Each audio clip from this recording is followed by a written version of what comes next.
20 de marzo de 2020, una fecha que quedó grabada en la memoria de todos los argentinos porque marcó el inicio del ASPO, el aislamiento social preventivo y obligatorio en función de la pandemia de COVID-19 que estaba viviendo todo el mundo. Una fecha que marcó un antes y un después, y en este informe te contamos cómo lo vivieron los santafesinos.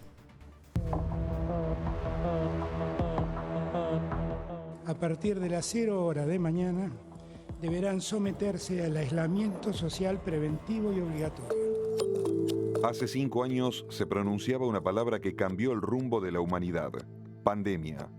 Hasta entonces, el COVID-19 había sido una crisis sanitaria en rápido crecimiento, pero esa designación oficial marcó el inicio de una era de confinamientos y transformación social.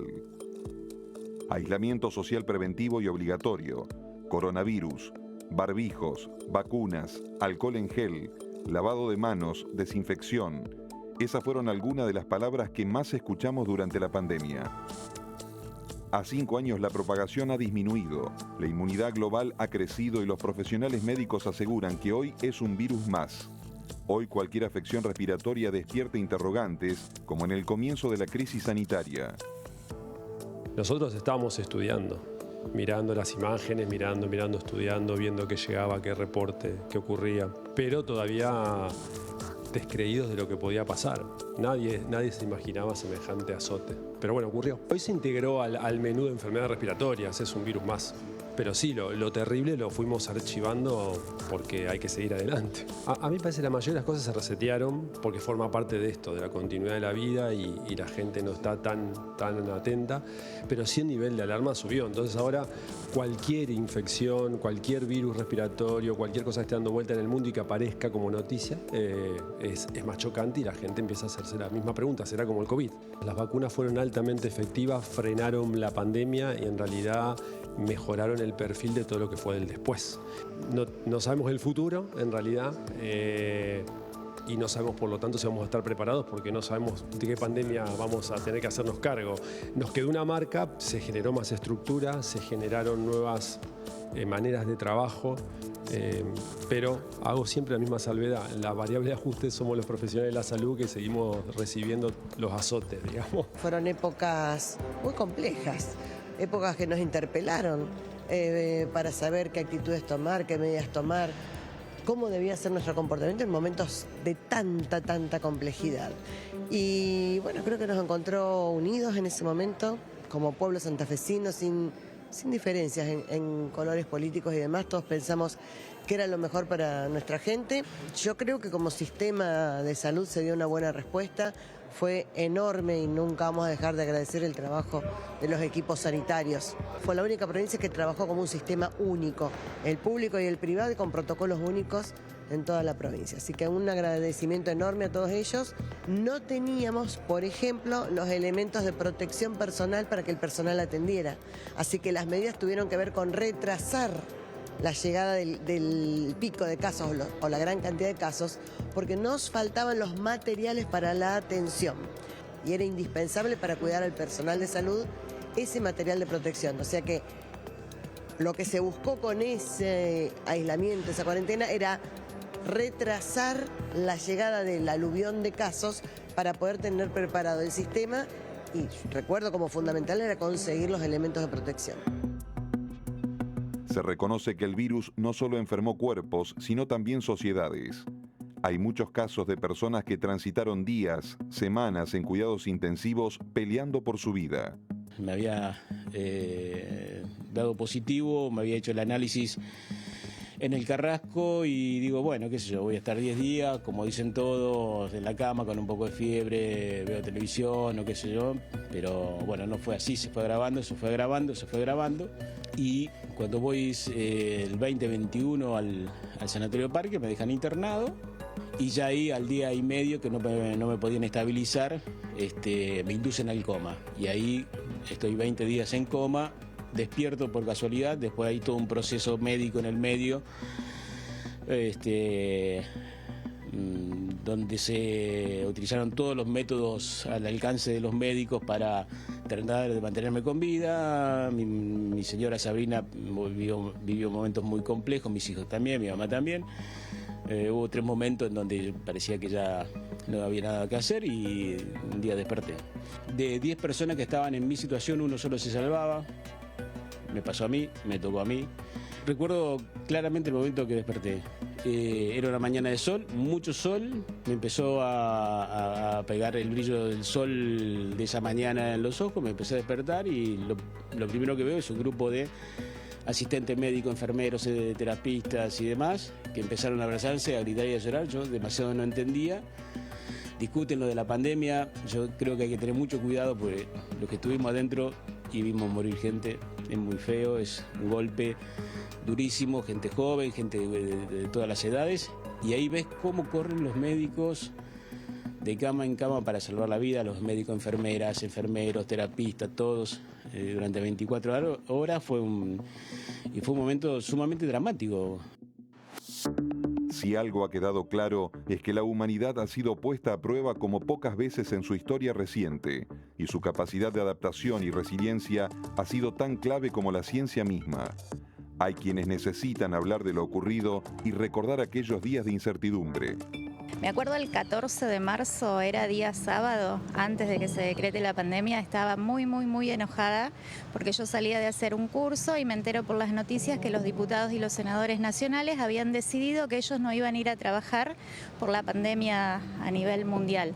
Entonces dije en ese momento, ellos no van a ir y nosotros tenemos que seguir trabajando. Bueno, y el 20 lo decretaron para toda la población. Si ellos estaban asustados, me asusté.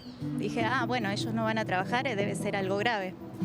Bueno, efectivamente, muy mal, terminé muy mal psicológicamente, ya no veía las horas de salir, de volver a trabajar. Hice trabajo virtual, pero no me gustó para nada hacer esa vida, así que no, necesitaba aire, salir. Mal la familia, la convivencia y bueno, tener que encerrarnos todos en casa, las nenas tener que estudiar a través de la computadora. Me parece que se perdió calidad educativa en algún punto ese año. No, muy mal. Que parecía una peli de arranque. Y después, bueno, costó un tiempo, no solo ese día, costó un tiempo acostumbrarse. La dinámica de trabajo, bueno, las salidas de la casa, todo era controlado, obviamente. Muy raro todo, porque hoy parece que fue una peli, justamente. Algo nuevo, algo que no se había visto nunca y ni siquiera creo que sabía o me daba dimensión de lo que era una pandemia. Imagínate que fue algo muy nuevo y ni me lo imaginaba. El hecho de al principio, no sé, ir al súper y cuando volver del súper tener que desinfectarte, sacarte toda la ropa antes de entrar a casa. Bueno, sí, cambió durante varios meses la vida en casa. No, lo hacíamos de otra manera, ahí donde empezó el tema de la computadora, estábamos ahí en casa, el celu, videollamada, juegos. Tristeza. Pasó, ya pasó. Pasamos muchas cosas. Aparte me sacó a mi marido. Para muchos marcó un antes y un después. Hugo es reportero gráfico y dio testimonio del impacto que tuvo la pandemia. Estuve con Lito, el diariero que está en calle Mendoza y la peatonal San Martín, clásico de un bar que está ahí, y me encuentro con él y su señora y le digo, muéstrenme las tapas de los diarios. La sensación fueron las tapas de los diarios nacionales, locales y provinciales, que todos tenían la misma tapa. Eso a mí fue un shock, digamos. Yo cuando me imagino qué hacer, lo primero que traté de vincularme fue con mi entorno, por donde yo me movía. Gente común de acá del barrio que seguía abierto, que seguían trabajando y buscar la forma de documentar eso. Me encontraba con cosas así, paseadores de perro, porque la gente no podía salir, pero siempre la condición de andar con barbijo. Amigos de acá del barrio, mi peluquero, que también en los primeros días no pudo trabajar y después con el tiempo fueron abriendo ciertas franquicias. Entraba un cliente por media hora, después tenían que higienizar todo el lugar. Esta es la iglesia de los Milagros y el encargado de la iglesia lo podemos ver después que terminaba la misa. Él se encargaba de pasar lavandina por todos lados y era la mejor forma con rociadores para matar el virus. Y después una segunda etapa una segunda etapa donde los comerciantes que lamentablemente la venían pasando muy mal empezaron a salir a protestar, empezaron a pedir algo, no solamente que te den un barbijo, que te den una vacuna.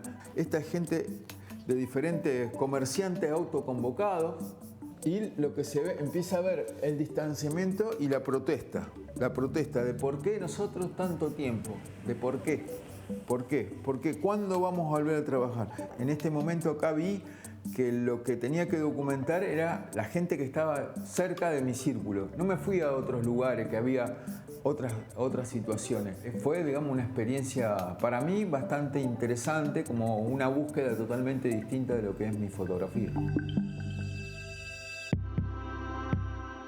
A medida que las economías luchaban por mantenerse a flote, el mundo presenció el cierre de negocios, la pérdida de empleos y un retroceso que obligó a muchos a reinventarse. Yo comencé en pandemia, encerrada en la cocina de mi casa con mis hijos. Tengo 3 hijos, el menor tiene discapacidad. Él es el motor de todo esto para yo poder acompañar a Joaquín en su proceso de desarrollo. Emprendo, porque antes tenía trabajo en relación de dependencia. Yo me dedicaba a la pastelería creativa, hacía torta para eventos, mesa dulce, viste, lo habitual, hasta que murieron los eventos. Y empecé a pensar qué hacía, a cómo me reinventaba un poco, más allá desde lo económico. También siempre digo, no, para poner la cabeza en algo productivo en ese momento tan complejo que estábamos viviendo. Y se me ocurrió, yo hago de todo tipo de pastelería, por un montón de cursos y aprendizaje que he hecho al transcurso de mi vida, desde los 14 que hago pastelería, se me ocurrió incorporarle avena a la masa de un alfajor tradicional. Porque yo venía haciendo unas cookies de avena que gustaban mucho a los chicos, a los grandes, a todo el mundo. Dije, a ver qué pasa si le ponemos avena, y ahí empecé a probar en la cocina de mi casa, y así con el tiempo terminó naciendo lo que hoy en día todos conocen como Morgana. Como yo hacía pastelería creativa, tenía una base de datos de clientes que me compraban las tortas de cumpleaños, los lemon pie y demás. Lo primero que hice fue ofrecérselo a ellos, porque aparte estábamos encerrados en casa, lo podían pasar a buscar o yo podía mandar un cadete. En ese momento solo hacía el simple dulce de leche, fueron los primeros. Después ya empezamos a expandir un poco los rellenos, y ahí sí salimos a buscar dietéticas y un público un poco más específico, pero la realidad también es que nos aceptan todos, desde los chicos hasta los adultos mayores, y todo el mundo come Morgana. El encierro prolongado, la incertidumbre y el miedo al contagio pasaron factura. Ansiedad, depresión, insomnio y soledad se convirtieron en fantasmas que rondaban nuestros hogares.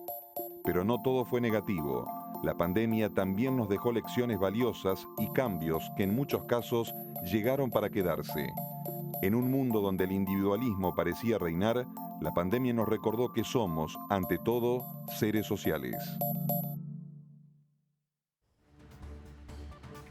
Bueno, en este informe intentamos sintetizar lo que nos pasó a todos, ¿no? En mayor o menor medida, hace exactamente 5 años. El primer caso de coronavirus fue notificado en la Argentina el 3 de marzo. La primera muerte se dio en el Hospital Ergerich el día 7 de marzo. Y de allí en más el derrotero, ¿no? Cómo lo vivimos cada uno de nosotros. Todos conocemos una historia cercana, todos hemos perdido algún ser querido. Una historia que nos ha marcado, seguramente a todos, ha marcado un antes y un después.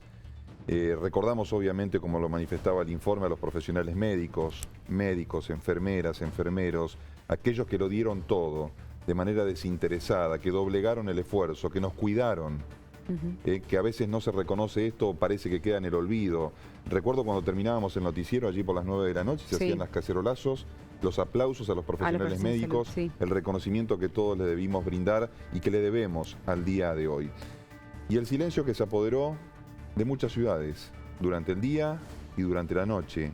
El aislamiento permitió solamente que los servicios esenciales puedan cumplir con sus funciones. El caso de los medios de comunicación, por ejemplo. Exactamente. Y han sido, 5 años de aquel momento donde todavía se están reparando muchas cuestiones personales, ¿no? Consecuencias o secuelas que ha dejado esta pandemia, con la cual nos tuvimos que reestructurar y en muchos casos reinventar. Seguro. Como también escuchábamos allí testimonios de personas que debieron reinventarse en sus cuestiones laborales para poder seguir viviendo.